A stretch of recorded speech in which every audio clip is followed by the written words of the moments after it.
Setelah dunia itu ada alam apa? Kubur.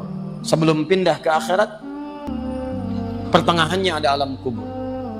Kalau orang sudah selesai di alam ini, maka Allah wafatkan.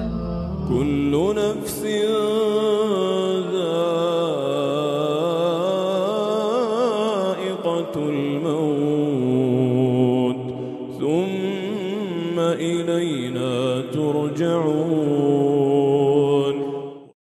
Setiap yang punya jiwa akan kedatangan maut. Siapa yang bawa maut namanya malakul maut. Kalau malakul maut sudah bawa maut, maka dia mulai mewafatkan sampai meninggalkan dunia ini. Apa dalilnya Ustaz? Quran surah 32 ayat yang ke-11, paling kanan sebelah bawah. Qul yatawaffakum malakul mautil ladzi wukkila bikum. Kata Allah, katakan Muhammad kepada semua umatmu, setiap yang punya nyawa itu akan diutus malakul maut untuk mencabut nyawanya. Datang maut, makanya orang yang belum meninggal, yang belum dicabut, namanya disebut oleh Al-Quran dengan nama mayitun. Nih, CM, calon meninggal. Kalau datang maut lewat malakul maut, maut ini mengambil nafas. Begitu diambil, dicabut nyawanya, maka diwafatkan, ditinggalkan dunia ini. Maka orang mengatakan telah meninggal dunia. Artinya apa? Ditinggalkan dunianya. Karena alam kubur beda sifatnya dengan dunia, lain tempatnya, lain keadaannya, maka lain pula bekalnya. Jadi kalau Anda cuma mengumpulkan bekal dunia, maka semua bekal itu akan ditinggalkan saat di dunia. Maka orang mengatakan meninggal dunia, maksudnya meninggalkan dunia dengan semua bekalnya. Jadi semua yang kita dapatkan di dunia, rumah yang luaskah, mobil yang mewahkah, pakaian yang glamourkah, kalau sudah meninggalkan semua alam dunia itu, maka hilanglah semua yang kita kenakan. Habis semua kita tinggalkan. Walaupun Anda koleksi yang bagus-bagus, tetap tidak akan pernah dibawa. Jangankan Anda, yang mengantarkan saja tidak akan menyertakan. Kita mesti sadar teman-teman sekalian, pertama kata Allah kita akan wafat. Antum akan meninggal. Jadi antum kalau melihat di cermin tuh, ngaca dulu, ngaca, tunjuk wajah antum, wafat. Kamu akan wafat. Ketika Anda sadar Anda akan wafat, meninggalkan dunia ini, maka Anda mesti paham, udah punya bekal belum untuk pulang? Udah punya persiapan belum?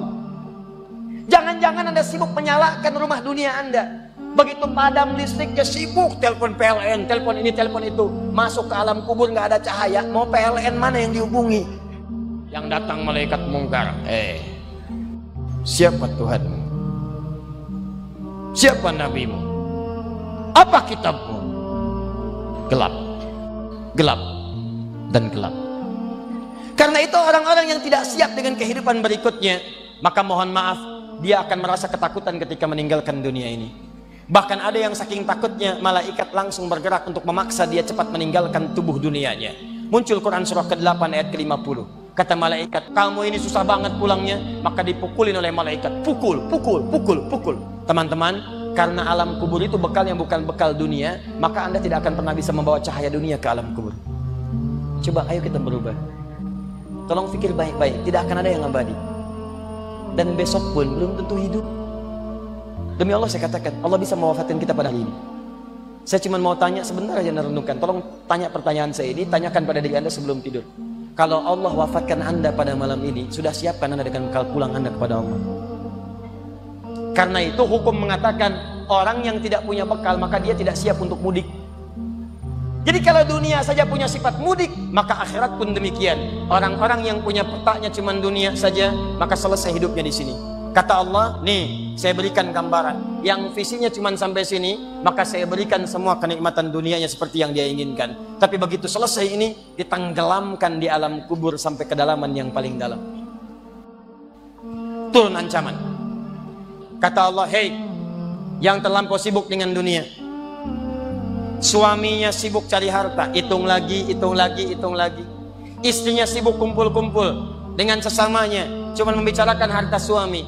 Sosialita yang senang dengan kumpul-kumpul saja, tidak ada manfaatnya, cuma ngobrol, cuma gibah, cuma macam-macam. Coba ayo kita berubah. Tolong pikir baik-baik, tidak akan ada yang abadi. Dan besok pun belum tentu hidup. Demi Allah saya katakan, Allah bisa mewafatkan kita pada hari ini. Saya cuma mau tanya sebentar aja renungkan. Tolong tanya pertanyaan saya ini, tanyakan pada diri Anda sebelum tidur. Kalau Allah wafatkan Anda pada malam ini, sudah siapkan Anda dengan bekal pulang Anda kepada Allah.